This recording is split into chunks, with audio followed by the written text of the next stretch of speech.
Hi there, everyone. Emily Teacher here, and today we're going to read A Difficult Journey. In England in the early 17th century, people were not permitted to worship as they pleased. This was a decision made for them by the government. Those who did not like these religious laws were free to emigrate. So, on September 6th, 1620, a sailing ship called the Mayflower departed from Plymouth, England, with 102 passengers. Many of those on board were leaving to be free to worship in their own way and follow their own religious and spiritual beliefs. Later, they were known as pilgrims.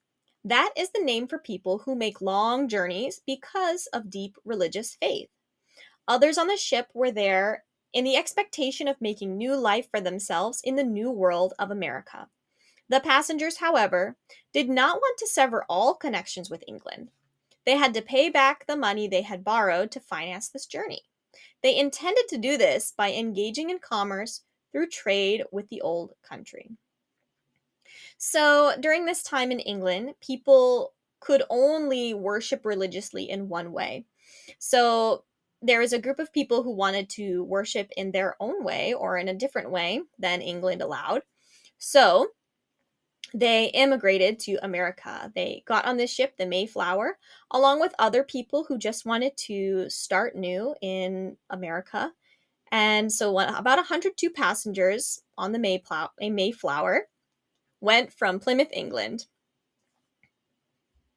But they still had to be in contact with England when they got there, right? They had borrowed money so they could go to the New World, to America. So they had to pay that money back by doing business with England still. The Mayflower's destination was Virginia. Early pioneers from England had settled there 13 years before. But getting there was no straightforward matter. In those days, when sailors were out of sight of the land, they navigated by measuring the position of the sun and stars. When the sun's position indicated that it was noon, 12 o'clock, the clocks on board the ship would show a different time, which depended on how far east or west they had traveled. The difference in time was used to calculate their position. But their timepieces and other nautical instruments were not very accurate.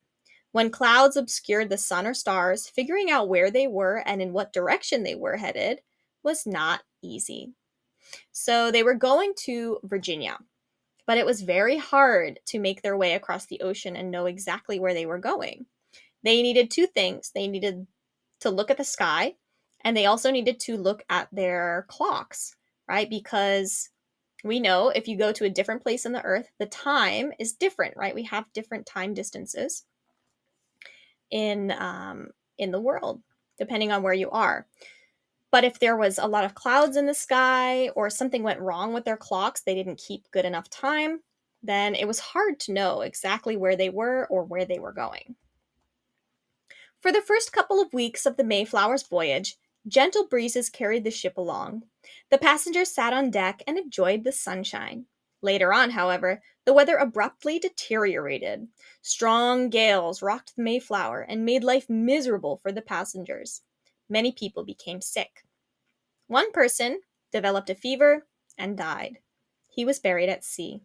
A woman named Elizabeth Hopkins had a baby while the ship was still mid-ocean. She named the child Oceanus. Day after day, the pilgrims stared forlornly at the horizon. They were hoping for a glimpse of land to revive their spirits. Day after day, all they saw was endless sea and the vast sky. Many despaired of ever reaching America. Then at last, after 65 days, they observed land. That day there was great jubilation on board the Mayflower.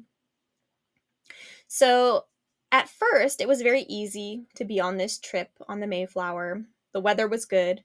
But then later, there was a lot of strong wind, right? These strong gales were pushing the boat back and forth, rocking it, and that can make people really, really sick. Somebody even got a fever and died.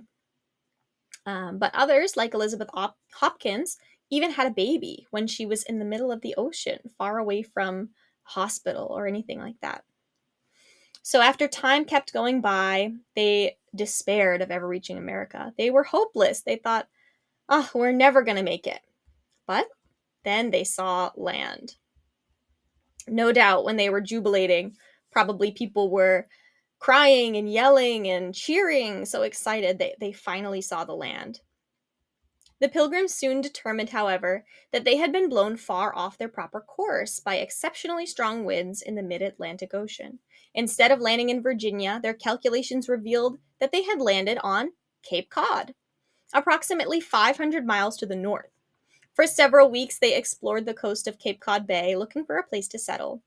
They had precious little time to find a place to build their homes because the bitterly cold winter was almost upon them. They did not land in Virginia. They landed 500 miles north in Cape Cod.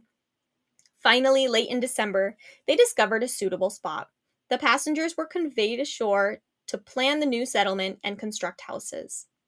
The location they selected had been visited earlier by English explorers. The name the explorers had given it may have made some of the pilgrims nostalgic. It was called Plymouth. So they would have felt nostalgic, right? Plymouth is the place where they had left from in England. So, rightly so, they called this new place where they settled and landed Plymouth. Thank you for listening to this story today. We do have links related to each video. If you want the link for this one here, you can find it down in the description below.